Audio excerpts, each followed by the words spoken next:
Nos enseñaron que el infierno está debajo, que se encuentra en las profundidades de la tierra, oculto bajo llamas eternas, custodiado por demonios con tridentes. Pero, ¿y si esa imagen no es más que un símbolo? ¿Y si el verdadero infierno no es un lugar geográfico, sino un estado espiritual que ya habita entre nosotros? Muchos viven pensando que aún no han llegado al juicio. Pero hay quienes ya lo están experimentando. Hombres y mujeres atrapados en un tormento invisible, sin fuego físico, pero consumidos desde dentro. Algunos lo llaman depresión, otros vacío. Hay quienes lo sienten como una opresión que no desaparece, una tristeza sin causa, un cansancio que no se cura con el sueño. ¿Es eso parte del infierno real? Jesús habló de un fuego que no se apaga y de un gusano que no muere. No se refería solo a un lugar, sino a una condición del alma. Un estado perpetuo donde la presencia de Dios está ausente y el amor ha sido reemplazado por desesperación. ¿Lo estás sintiendo sin darte cuenta? El infierno no siempre grita, a veces susurra. Se cuela en lo cotidiano, en lo que aceptamos como normal, en las ciudades brillantes que por dentro están muertas. Escribe en los comentarios: yo llevaré su cruz cada día. Si tu espíritu resuena con lo que acabas de escuchar, suscríbete a Sigillum Fidei. Aún puedes. Los rostros que ya viven condenados camina entre nosotros. Lo ves en la calle, en el metro, en la oficina. A veces es un desconocido, otras alguien que amamos. No necesita grilletes ni llamas para estar atrapado. Su prisión es interior. Sus ojos no brillan. Su voz no canta. Y aunque su cuerpo esté vivo, su alma está marchita. ¿Has notado esas miradas perdidas? Gente que ríe sin alegría, que conversa sin alma. Personas que parecen funcionar en automático, incapaces de sentir gratitud, amor o perdón. Como si algo dentro de ellas estuviera roto. Lo que ves no es solo tristeza, es desolación espiritual. Es una muestra del infierno real, manifestándose aquí y ahora. La condena ya comenzó para muchos. No porque un juez los sentenció, sino porque ellos mismos sellaron sus decisiones día tras día. Elegir el odio en lugar del perdón. El ego en lugar del servicio. La venganza en lugar de la misericordia. Esas elecciones abren grietas, pequeñas al principio, pero cuando ya no hay luz que entre, el alma se ahoga en sí misma. Y lo más aterrador es esto: a veces ni siquiera saben que están condenados. Han vivido tanto tiempo en oscuridad que confunden el abismo con la normalidad. ¿Y tú? ¿Cuántos de los que conoces viven muertos por dentro sin siquiera notarlo? El infierno no es futuro, es presente, es real. Y muchos ya lo habitan. Sin fuego, pero con ausencia. El fuego que no se ve, pero consume. No hay llamas en sus manos. No hay humo ni cenizas en el aire. Y sin embargo, están ardiendo. ¿Cómo puede alguien estar en llamas sin que nadie lo note? El fuego del infierno verdadero no destruye el cuerpo. Quema el alma. Es un fuego emocional, existencial, que consume lentamente todo lo que da sentido a la vida. Quema la esperanza, reseca la fe, apaga la caridad. Y cuando ya no queda nada, lo que permanece es una brasa de dolor que nunca se enfría. Jesús advirtió sobre este fuego al hablar del lloro y crujir de dientes. No se refería solo al tormento físico, sino al arrepentimiento tardío, a esa conciencia aguda de haber desperdiciado lo que era sagrado. Y ese dolor no se apaga, porque ya no hay retorno. Místicos como Santa Faustina o el Padre Pío describieron ese fuego como una presencia constante que se infiltra en cada pensamiento, cada emoción, cada respiración, como una tortura sin látigos, donde el castigo es recordar. ¿Recordar qué? Todo lo que pudiste haber hecho y no hiciste, todo el amor que rechazaste, cada oportunidad de perdón que despreciaste. Es el fuego del y sí, que arde para siempre. Este infierno no espera a la muerte, ya ha comenzado en algunos. Y ese calor puede estar acercándose a ti sin que lo percibas. ¿Sientes ya el humo del alma? Entonces escucha lo que sigue. El mundo como antesala del tormento. Mira a tu alrededor. ¿Ves lo que está ocurriendo? Ciudades enteras entregadas al ruido, al exceso, a la idolatría del placer instantáneo. Familias que ya no se reconocen. Niños criados frente a pantallas que nunca los amarán. Almas hambrientas buscando sentido en likes, en drogas, en lujos, pero nada llena. Hay guerras, pero también hay guerras invisibles. Odios que fermentan en silencio. Violencias sin sangre, pero con consecuencias eternas. Y cada vez que alguien actúa desde la crueldad, desde el egoísmo sin culpa, desde la indiferencia ante el dolor ajeno, el infierno se expande. Este mundo, tal como lo vivimos, no es aún el infierno final, pero es su umbral, su reflejo anticipado, el laboratorio donde las almas se acostumbran a vivir sin Dios, donde la presencia divina es ignorada, ridiculizada o negada. Y esa negación va creando un ecosistema donde la gracia no respira, donde la belleza no florece, donde la oscuridad parece cómoda. Y lo peor es que aprendemos a llamarlo normalidad. Jesús dijo que los tiempos del fin serían como en los días de Noé. La gente comía, bebía, se casaba, pero no veía el diluvio que se avecinaba. Hoy, la humanidad repite el patrón.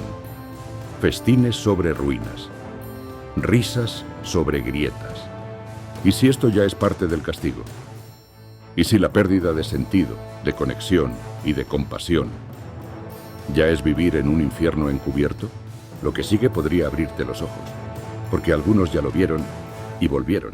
Relatos de quienes vieron el infierno en vida.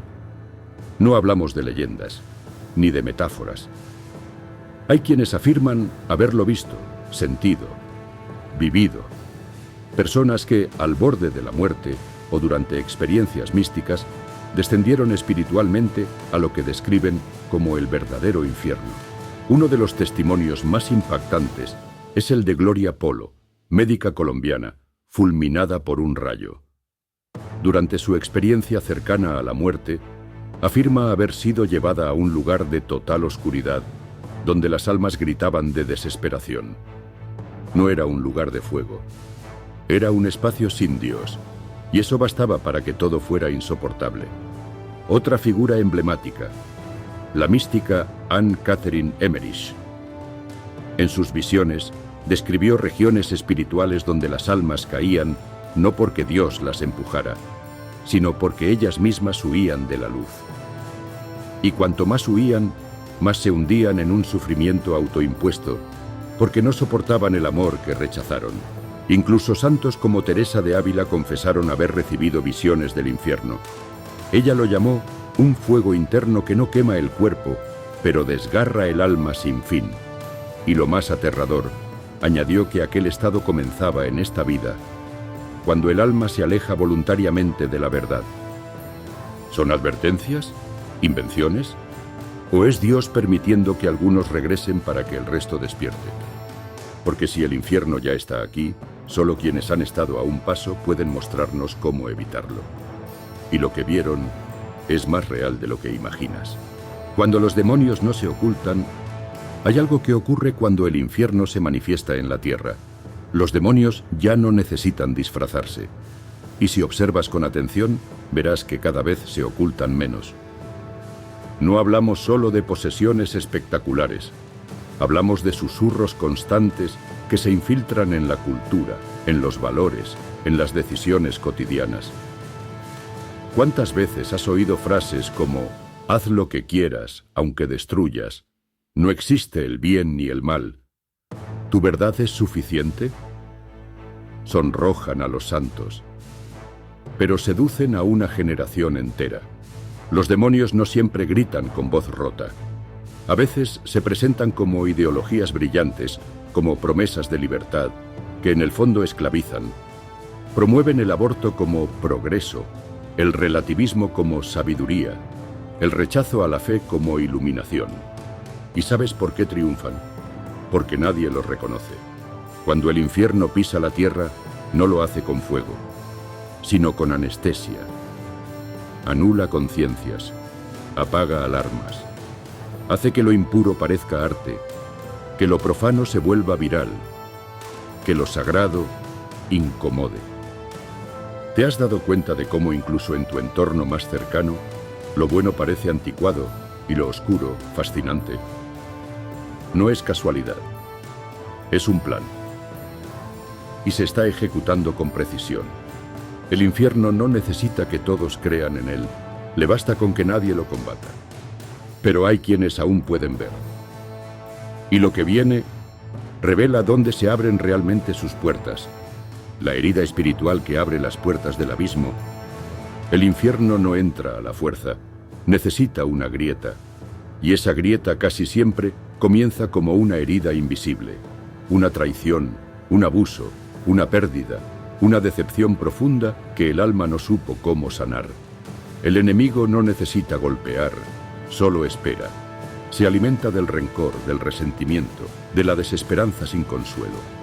Hay dolores tan intensos que, si no se entregan a la gracia, se pudren por dentro. Se transforman en odio, en orgullo, en negación. Y es entonces cuando el alma se vuelve un terreno fértil para la oscuridad. Porque donde no hay perdón, el infierno planta raíces. Las puertas del abismo no se abren en rituales extraños ni en escenarios cinematográficos. Se abren en el silencio del corazón herido que se niega a amar de nuevo.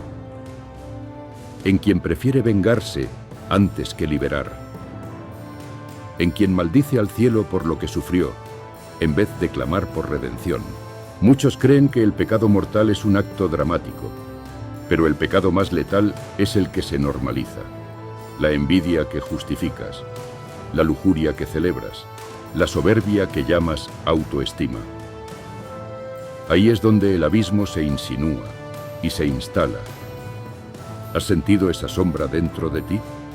No estás solo, pero debes saber que ignorarla es invitarla a quedarse. En lo que viene, veremos qué zonas de la tierra ya son réplicas exactas del infierno. Los lugares donde la luz no entra jamás. Hay sitios en el mundo donde, al cruzar la puerta, algo en tu alma se estremece. No es el frío ni el silencio. Es una ausencia. Una densidad invisible que te hace contener la respiración, como si algo oscuro estuviera observándote desde cada rincón. Son lugares donde la luz, aunque haya bombillas, no brilla. Donde la paz es un eco lejano. Cárceles donde los gritos han borrado la compasión. Hospitales abandonados donde aún flota el dolor sin resolver. Casas donde ocurrieron crímenes tan horrendos que dejaron cicatrices espirituales. Hay barrios enteros, en grandes ciudades, donde el odio ha reemplazado al prójimo y la violencia es pan cotidiano. ¿Crees que eso es solo un problema social? Videntes y exorcistas han confirmado que en algunos de estos lugares no solo hay historia, hay presencia. Entidades que no quieren irse porque han sido alimentadas por el pecado repetido, por la desesperanza perpetua. Esos espacios se convierten en ecos del infierno, no porque el suelo se abra, sino porque el alma ya no puede respirar ahí. Y lo más aterrador es que muchas veces la gente sigue viviendo en esos sitios, acostumbrados a la oscuridad, insensibles al mal, inmunes a la gracia. ¿Y tú? ¿Has estado alguna vez en un lugar donde sentiste que Dios no estaba? En el siguiente fragmento descubrirás que el infierno puede estar, incluso sin condenación. La diferencia entre infiernos y condenación: muchos confunden el infierno con la condenación eterna. Pero no son exactamente lo mismo. El infierno puede manifestarse en esta vida como un estado del alma, una existencia sin Dios, sin sentido, sin amor. Pero la condenación es cuando ese estado se vuelve irreversible. Mientras aún respiramos, por más oscuridad que nos rodee, la redención sigue siendo posible. La cruz de Cristo no conoce barreras geográficas ni espirituales. Su sangre alcanza incluso las almas más perdidas, si éstas claman con humildad. Por eso el verdadero peligro no es estar cerca del infierno, sino acostumbrarse a él. Hay quienes viven envueltos en tinieblas, pero todavía buscan la luz. Luchan, caen, se levantan. Ese no es el condenado, es el alma en guerra. El infierno definitivo comienza cuando el alma se entrega voluntariamente a la oscuridad, cuando ya no hay lucha ni remordimiento, cuando se llama bien al mal y mal al bien. Esa inversión es la condena. Y aquí viene lo más estremecedor. Esa elección puede darse mucho antes de morir. Hay quienes sellan su destino con cada acto de desprecio, cada blasfemia asumida, cada negación consciente de la verdad. El juicio de Dios no es solo tribunal, es espejo, y muchos al mirarse descubrirán que ya llevaban siglos creando su propio infierno. ¿Estás viviendo rodeado de oscuridad? No es tarde, pero el tiempo corre, porque hay algo más aterrador aún. ¿Cómo se sale del infierno si ya estás dentro? Hay quienes sienten que ya están perdidos, que cayeron tan profundo que la luz quedó demasiado lejos. Pero incluso en los relatos más oscuros, incluso en las visiones de santos y exorcistas, siempre hay un punto de retorno: la voluntad. El infierno se fortalece cuando crees que no puedes escapar, pero se debilita cuando decides luchar. Salir del infierno no siempre significa escapar de una situación. A veces es un cambio interno. Elegir perdonar, pedir ayuda, gritar a Dios con el último suspiro de fe. El ladrón crucificado junto a Jesús fue un alma al borde del abismo, que con una frase sincera entró al paraíso. Muchos han tocado fondo y han vuelto, no porque fueran fuertes, sino porque en su fragilidad clamaron. El infierno no es más fuerte que la misericordia, pero sí puede convencerte de que lo es. Esa es su trampa final, hacerte creer que estás solo, pero no lo estás. Estás escuchando esto porque aún hay algo en ti que no se ha rendido, y mientras quede una chispa de deseo por volver a la luz, no estás condenado. Si lo has sentido en tu alma, escribe en los comentarios: yo no le pertenezco al abismo. Si tu espíritu resuena con lo que acabas de escuchar, suscríbete a Sigillum Fidei, porque este es solo el principio de una batalla espiritual más grande de lo que imaginas.